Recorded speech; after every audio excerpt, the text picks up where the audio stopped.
Fantasy XVI is a video game that seems to be a magnet for controversy, largely as a result of ongoing comments made by the game's producer, Naoki Yoshida, alongside comments made by other members of the game's development team. A fantasy adventure game where players summon huge gods to aid in battle alongside fast, real-time sword combat, Final Fantasy XVI initially courted controversy when, in a November 2022 interview with IGN, Yoshida stated that the game would contain predominantly white characters because he wanted to be accurate to historical, cultural, political, and anthropological standards that were prevalent in medieval Europe. This quote drew some understandable pushback from people pointing out that not only were there people of colour present in medieval Europe, but also, a game where you're summoning gods to fight alongside you is clearly willing to make concessions to historical accuracy.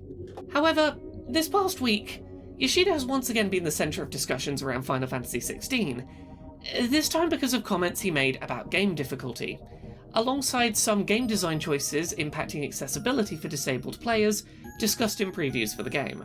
So, let's talk about accessibility settings, difficulty, and gamer pride.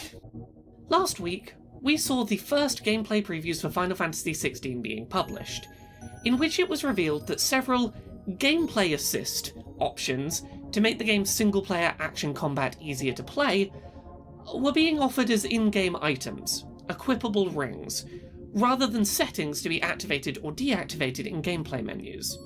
While these gameplay assists were not ever labelled as accessibility settings, either by the game itself or its creative team, it is important to note upfront that several of these rings are undeniably accessibility settings in practice.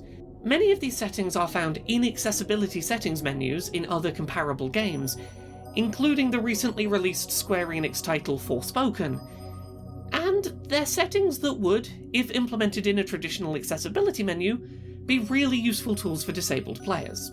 The gameplay assists offered by Final Fantasy XVI include a ring to slow down time when incoming attacks are getting near to you, a ring for automating the actions of an NPC character, one ring that allows single-button combo attacks, one that automates dodges, and one that automatically uses healing items if the player has them available and their health is below a minimum threshold. While all of these options are really useful accessibility tools for disabled players, Final Fantasy XVI does not allow players to use all 5 gameplay assists at once, and offers them with a deliberate trade-off. Players only have 3 accessory slots that can hold these rings, out of their overall 6 equipment slots. Players are also only allowed to equip 2 assist rings at any one time, even if they have space for a third, and any slots that they equip these assist rings to cannot be used for other accessories found later in the game, used for boosting stats and improving your character build. Basically, at most, you can use 2 of the 5 assist rings at once, and even if you do, you're paying a functional cost to access them. While I had initially hoped that this was an oversight, a choice that was made thoughtlessly, interviews with Yoshida that released during the past week have made it clear that there was a lot of deliberate thought put into how this system functions. To paraphrase, Yoshida personally hates easy modes, he finds being offered one by a game condescending, and the development team really wants to discourage people mechanically from using the gameplay assists that they developed and included in the game. They would really rather you stop using them as soon as you can, something that does not take into account disabled players whose need for these assists may last for the entire length of the game. For today's video, we're largely going to be focusing on quotes taken from the Final Fantasy XVI Gamer Pride interview with GameSpot, which is where much of the discussion of this topic stems from initially. I'm going to be 50 years old this year, Yoshida told GameSpot via a translator. That said, I consider myself a gamer, and I have my gamer pride. When playing a game, you always get that part at the beginning where it says, select your difficulty, easy, medium, hard. And again, I have my pride as a gamer, so I'm never going to choose easy. I'm always going to choose medium or hard. But then, when you die that first time, it says, do you want to change the difficulty to easy? I hate that. I have my pride as a gamer and I hate that.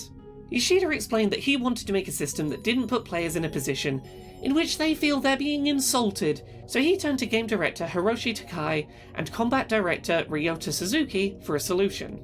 The game still had to feel like you were playing the game, Suzuki said. We didn't want it to be fully automatic. We wanted to have the players still feel like they're participating in battles, and not only participating in the battles, but having fun in the battles as well. At the beginning we're going to help you out, but once you've gotten used to the controls and have confidence in your abilities, then you start taking away those hand-holding ones, and start putting in the ones that power up the ones you have, and start focusing more on your abilities, Takai said. So yeah, pretty direct quotes there. The gameplay assist ring system in Final Fantasy XVI explicitly exists because Yoshida doesn't like easy modes in games, thinks players would feel insulted by offering traditional difficulty assists, and wanted a solution that discouraged relying on options that make the game easier to play. This is echoed by Suzuki and Takai, who both want to avoid the game being fully automatic and want to start taking away those hand-holding assist options over time. As I acknowledge above, Final Fantasy XVI and its development team never call these accessibility settings. But in practice, that is what they are. Auto dodge and slow motion before an attack hits you are accessibility options for people who struggle to react quickly during combat, either due to motor control, coordination, or cognitive disabilities. One-button combos are accessibility settings for players who struggle with manipulating multiple buttons in quick succession, as is the setting for automating your NPC in combat. Auto-healing is an accessibility setting for players with low vision, or trouble focusing in visually intense moments. All of these are assists that disabled players are likely to need all game long if they need them, and the fact is that they are being discouraged from and penalised for using them. I do want to acknowledge a comparison that I've seen made a few times this past week, which is people comparing this execution of accessibility settings to the one found in Nier Automata, which also implemented accessibility options as equipable items as part of your build. While these two games do use similar concepts, the key difference with Nier Automata was, in that game the player had a lot more room for equipping items. Players start the game with, I believe, 40 points worth of space to equip modifications to their character, and the game's assist options, such as auto-dodge and auto-targeting gunfire, were always the cheapest upgrades to equip, minimising their impact on your ability to still customise a full character setup with minimal penalty. I recognise that this is likely a case of a game's design team not considering disabled players when designing their difficulty system, rather than an active belief that disabled players should just get good and stop using accessibility settings a few hours in. I recognise this is probably not a deliberate attempt to punish disabled players for needing accessibility support.